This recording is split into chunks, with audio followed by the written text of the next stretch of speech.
Welcome, everyone, to Family Talk. It's a ministry of the James Dobson Family Institute, supported by listeners just like you.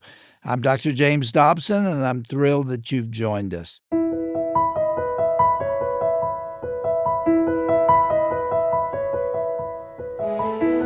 Well, welcome to Family Talk, the broadcast division of the Dr. James Dobson Family Institute. I'm Roger Marsh, and today we're bringing you a conversation featuring the late Gary Smalley, a beloved author, speaker, and marriage expert whose nearly 50-year career helped countless couples build stronger relationships through Bible-based wisdom. Gary Smalley had a rare gift of combining humor with deep insight. He often joked that he made his living telling people how he messed up his own marriage and what he learned from those mistakes. Gary's transparency and practical teaching style made his message resonate with millions. Before he went home to be with the Lord in 2016, Gary authored more than 60 books and produced materials that have helped families all around the world. In the conversation you're about to hear, Dr. James Dobson talks with Gary Smalley about 4 common germs that infect marriages and 3 powerful antibiotics to cure them. So whether you're in the newlywed season or you're celebrating decades of marriage together, this timeless wisdom will strengthen your relationship. Here now is Dr. James Dobson and his guest, Dr. Gary Smalley, on today's edition of Family Talk.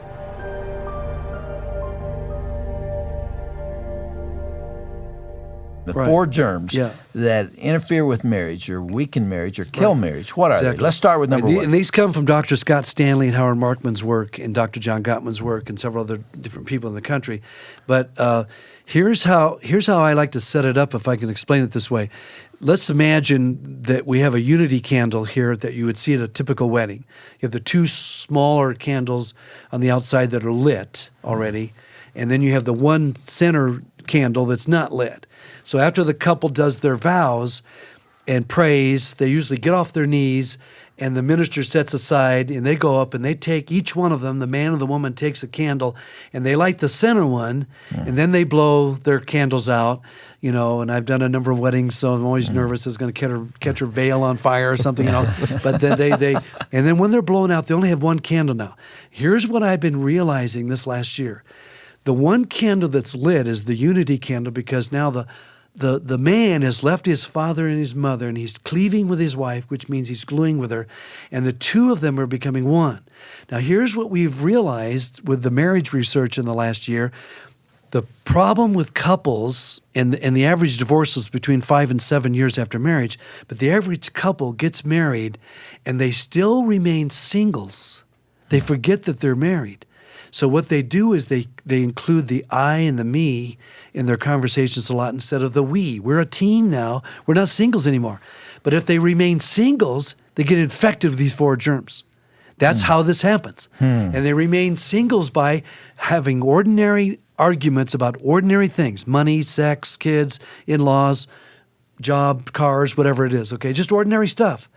But what they do is they approach every argument as a single, and they try to win their position, which is remaining a single.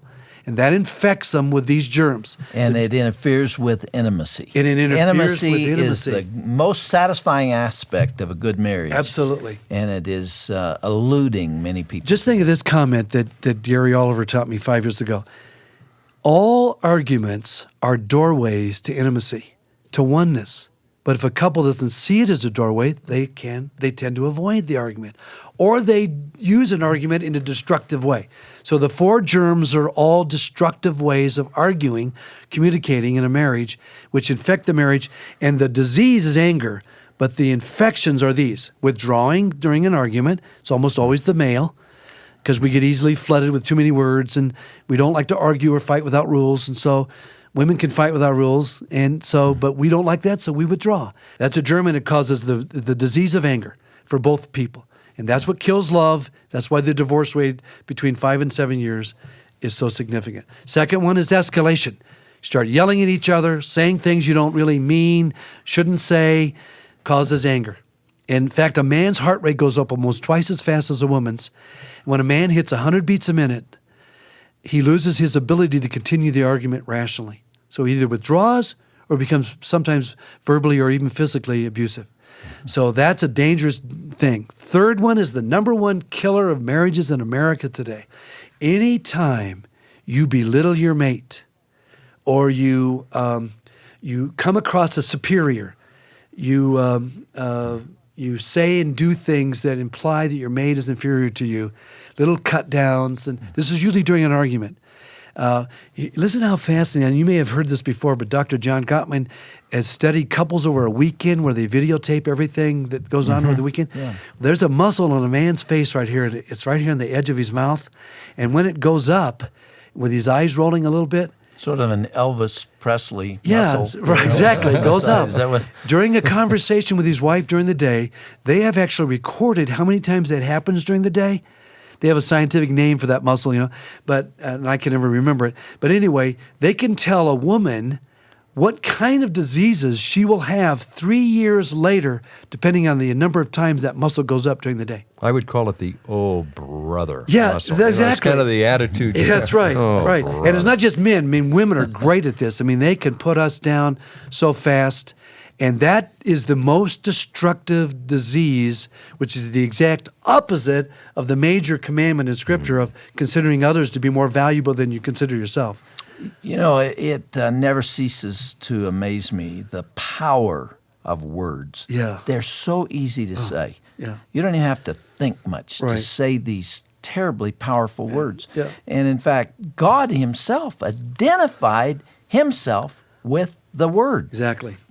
And the things that you say in one of those moments when your heart rate is over 100 can be just thrown out there so quickly and not even really meant, but they're remembered for a lifetime. Sure they are. Right. And that's a major, major damage to that relationship. And if it's over and over and over, like a lot of women don't realize that every time they say, would you put your seatbelt on? Those little kind of demeaning statements, parenting that husband, oftentimes the average woman has no idea that means I'm infecting our relationship with the worst germ that you can infect it with, which is the germ of belittling. It diminishes the personhood of the individual. And the hurt that it causes, and oftentimes not discussed, because it's hard to discuss that. If you do, you'll escalate or withdraw. And then there's the germ, which is really powerful. My son Greg is a psychologist also. He believes this is the biggest germ from his counseling experience. And he says it's when a couple starts seeing more negative in their mate than is actually there. So in other words, human nature anyway, you know how we like bad news and stuff all the time? Well, when you see too much negative in your mate, the more negative you see, the more you will see. Which is it's a downward cycle because it's called confirmation bias. Whatever you believe about your mate, you both see and hear, even if it isn't true. I'm not sure if I understand. When you say he sees more negative, he sees characteristics that bother him about the other person. Exactly. And then they exaggerate them. And then the more they exaggerate these negative things, they actually believe, like, for example, if we're going to buy one of those new Volkswagen Bugs, we see them everywhere because it's got selective perception. Well, when a woman thinks her husband is overly negative, then actually what it really is, she'll see it bigger and bigger continually. Okay, those are the four. Viruses, bugs, exactly. if you will. Right. Let's talk about the 3 antibiotics. Right. What it is, here are the 3 antibiotics. The skill of honor, in fact, there's 3 things you do with the skill of honor. My mate's very valuable, just like autographed by God. Okay? So they're very valuable.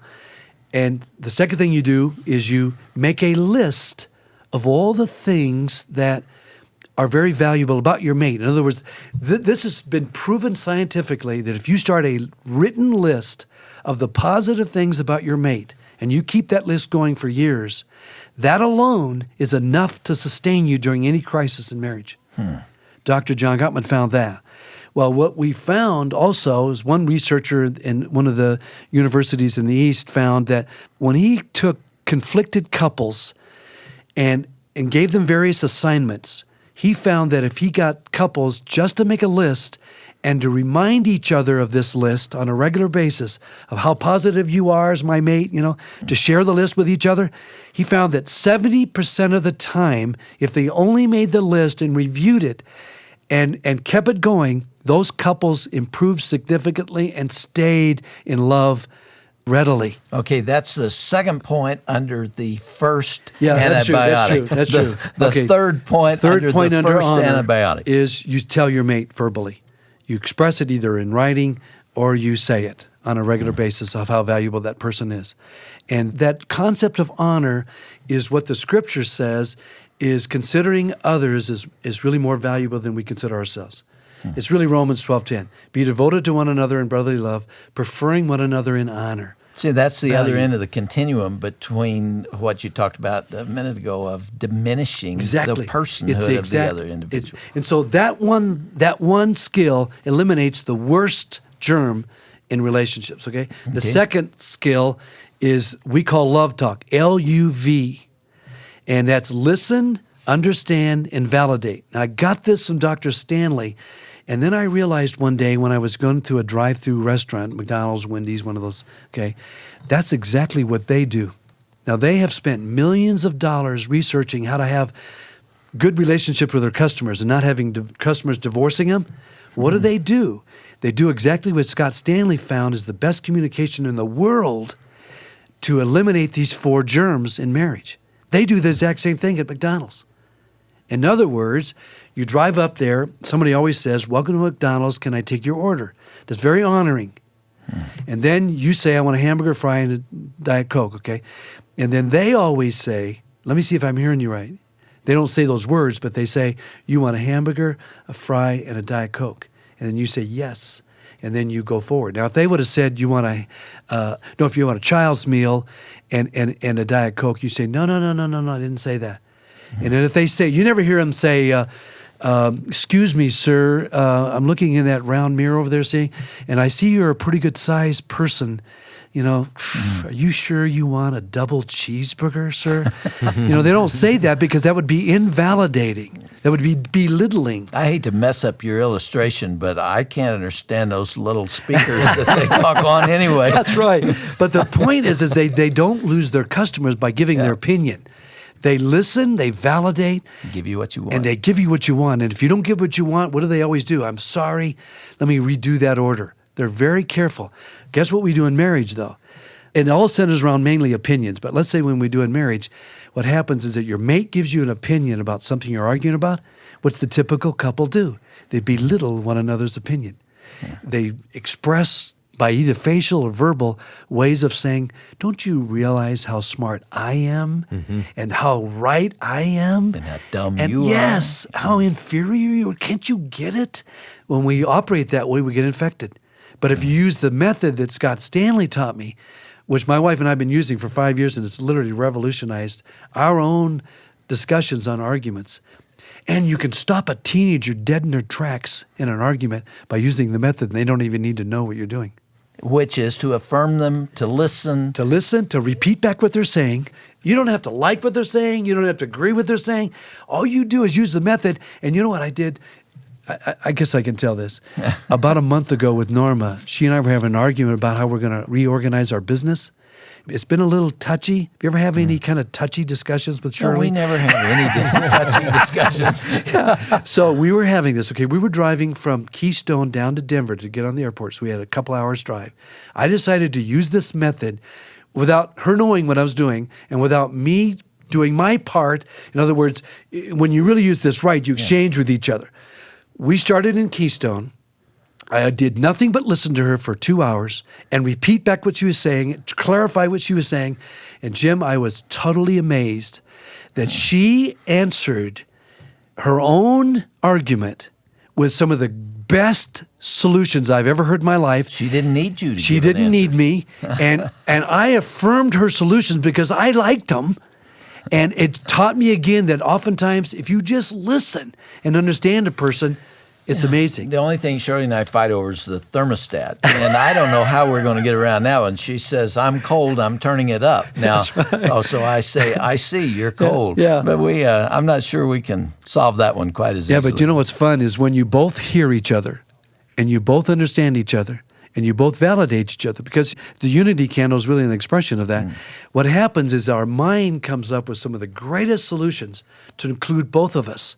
That's really the intimacy in a marriage, is when you come up with a solution that you both like. So use your brain to do that. I love it. It's been amazing. Okay, we have one more antibiotic coming. Yes, one more antibiotic. According to the research experts, almost all arguments are caused because people perceive their needs not going to be met. It's either it's not being met or it's perceived not to be met. So what we have discovered is that people have these relational needs deep in their heart. If they don't think they're going to be met, they even get into arguments. It's like the surface thing we're arguing about has really nothing to do with my deeper need. For example, my wife has a tremendous need to be organized and for our home to be in order and for us to abide by all the rules in life. Like she doesn't like to park in a place that says, even hints that we shouldn't be parking there. Where my personality can basically park anywhere. And so, this, like Silver Dollar City in Branson, Missouri, has an employee parking lot. Well, I know the owners real well, so they've told me to park there. Well, Norma can't do that because it says sticker parking only. So I had to go to the owners eventually and get a sticker and stick on my rearview mirror, kind of thing, to be able to do that. Well, Norma's need is order and regularity and precision a lot of times. It's not mine. So we'll argue about a lot of things that have nothing to do with what we're arguing about. It's all about her need to be in order. So since I know that's her biggest need, she knows my biggest need is to do fun things with other people, to talk and do fun things with people. Since she knows that's my need, she falls over herself to make sure that need is met in my life. When you think about that unity candle, it's really incredible that you can bring these two very different personalities together. Exactly. And that they can mesh with one another. And the fun thing is we can use our brain that God gave us to find out what her need is. She finds out what my need is. And we don't have to hassle each other over these trivial arguments that we had for years because we really are attending. Oh, here's another great statistic. They found that what separates couples who are divorced and couples who are happily married is 20 minutes a day of attending to each other's needs. Just 20 minutes. Everybody has 20 minutes. And if you know what that need is and you attend to it, it's amazing. So here again, if I know what infects my marriage, incidentally, Norma and I do not escalate anymore. Never. When we start, which I'm the one that usually wants to start, what happens is that one of us remembers that this is a germ, and so we don't do it anymore. And we never do it on vacation. In fact, there are those hot buttons, those things that really set us off. Exactly. When you see those coming, what do you do? Well, one of us says time out, and we both say to each other from time to time, that's not acceptable, and so we don't go that way. Now, another thing Norma does, which has really been powerful for my life, is we have 3 people in Branson who are like our 911 group. And when we get into a serious discussion that we can't solve on our own, she'll say, why don't we call our 911 group? And we get together, use the same method, but it's people who love us, and we do it in front of people. So it's like a small group. It's one of our small groups. And you have 3 of those. Yeah, we have 3 people. I'm in 3 different small groups. You mean every week you're with? No, I'm not in every week in every group, but I have groups. I'm training leaders to have small groups. Yeah. So I'm in small groups with Norma, and we open our life up and tell them the struggles we're going through. We're as normal as every other couple. I mean, every couple goes through pretty similar things, and so we're able to be as transparent as we need to be because we're just like everybody else. And you have confidence that won't be shared with anybody and won't be. They can share it with you. I make my living sharing that. That's how I make my living. I mean, all my books talk about my screw ups. So, that's what I do. And you know what? You'd think I'd get this stuff down someday, and I got to be reminded, and it's amazing. Well, what would you say, Gary, to a young couple? They've just been married a week or two, and they haven't had all these problems yet. They're still on the honeymoon emotionally. Right. And they want to live together forever. They want their marriage to have intimacy. They want to do the right things. Yeah. Where do they start? I would say that they can't let another month go by without finding the great materials that are available. Yeah. They got to get training, and they got to get into a mentor group, small group, and keep that training going. They'll be amazed. Take my own son, Michael, a counseling therapist, graduated from Wheaton. 18 hours after he got wedded, he wasn't speaking to his wife. Isn't that interesting? They were so locked in an argument. Isn't that always amazes me that you can go through the courtship and spend 18 hours a day looking at each other's eyes, and Right. you're just so in love you can hardly bear Exactly, it. right. And you get married, and then you find out some things you hadn't stumbled over yet. 1 year, they argued like cats and dogs, but never said a thing to me. And he was embarrassed. He was grieved. He didn't know what direction it was going to go. And it was Scott Stanley's training, the prep stuff, the Yeah. speaker listener, which is really what I call the drive-through listening, the love talk, changed their marriage. You get your stuff out of the Word, and if it is Exactly. consistent with what you find there, you Exactly. can be pretty sure that this is going to be right. That's 1 Timothy 6:3. Is it consistent with what Jesus taught, and will it lead to godly living? Some of my favorite verses. Is it still possible to live together for a lifetime? Absolutely. There's so much. Any couple, and in fact, we even have our own counseling center at our center now with licensed counselors. We see some of the most impossible situations turn right around. So there's hope for, I don't care what couple, whatever they're dealing with, I know there's hope today. Now, I would like to offer that hope to those who are listening to us now and whose marriages are in serious trouble. I mean, there are a lot of them out there, and they've contemplated divorce. They see no way out. There is hope for those folks. I taught a Sunday school class back in the 70s and early 80s, I think for 12, 14 years. It was a big class, and it was made up of young married couples. There were as many as 100, 150 people there. And out of that class, there were about 20 people who were threatened with the most serious marital difficulties, primarily infidelity.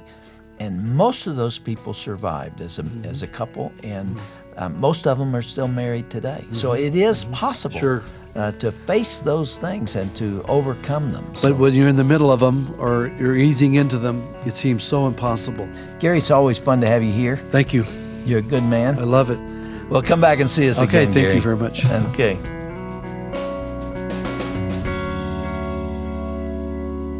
Gary Smalley had a way of making you laugh while teaching you something that you could really use to save your marriage. His blend of humor and practical wisdom is what so many couples need to hear even today. And you're listening to a special edition of Dr. James Dobson's Family Talk, featuring a classic conversation that Dr. Dobson had with his good friend, Gary Smalley. Now, if you missed any portion of today's broadcast, or if you'd like to share it with a couple who could use some further encouragement, visit jdfi.net. And if you want to go deeper on these ideas of honor, communication, and meeting each other's needs, we have a resource waiting for you at jdfi.net as well. Just visit our website and read a brand new blog about marriage with grace and honor. It dives further into the themes that we explored today and offers additional insights to strengthen your relationship based on Dr. Dobson's timeless wisdom. You'll find it right on our homepage, and it's also linked on today's broadcast page as well. So go to jdfi.net for information about today's broadcast and also the brand new blog titled Marriage with Grace and Honor. When a marriage thrives, the whole family feels it. Children grow up with security. Homes become places of peace instead of conflict. And that's why we are so passionate about equipping couples with that kind of practical biblical wisdom that you heard about on today's Family Talk broadcast. But programs like the one you heard today are only possible because friends like you believe in our mission, are praying for us, and give generously to support it. Your gift today of any amount helps us continue bringing trusted voices and timeless wisdom to couples and families who need it. Every dollar you donate strengthens our ability to defend marriage, support parents, and share the gospel with a culture that is drifting further and further from God. To make a secure donation, go to jdfi.net. You can also write to us. Our ministry mailing address is Dr. James Dobson's Family Talk, P.O. Box 39,000, Colorado Springs, Colorado, the zip code 80949. Once again, our ministry mailing address is Dr. James Dobson's Family Talk, or if you prefer, just use those initials, JDFI for short. P.O. Box 39000, Colorado Springs, Colorado, the zip code 80949. If you'd like to speak with a member of our constituent care team, you can always do so when you dial 877-732-6825. That's 877-732-6825. Well, I'm Roger Marsh, and from all of us here at the Dr. James Dobson Family Institute and the Family Talk broadcast, thank you so much for listening today. Be sure to join us again next time right here for another edition of Dr. James Dobson's Family Talk, the voice you can still trust for the family you love.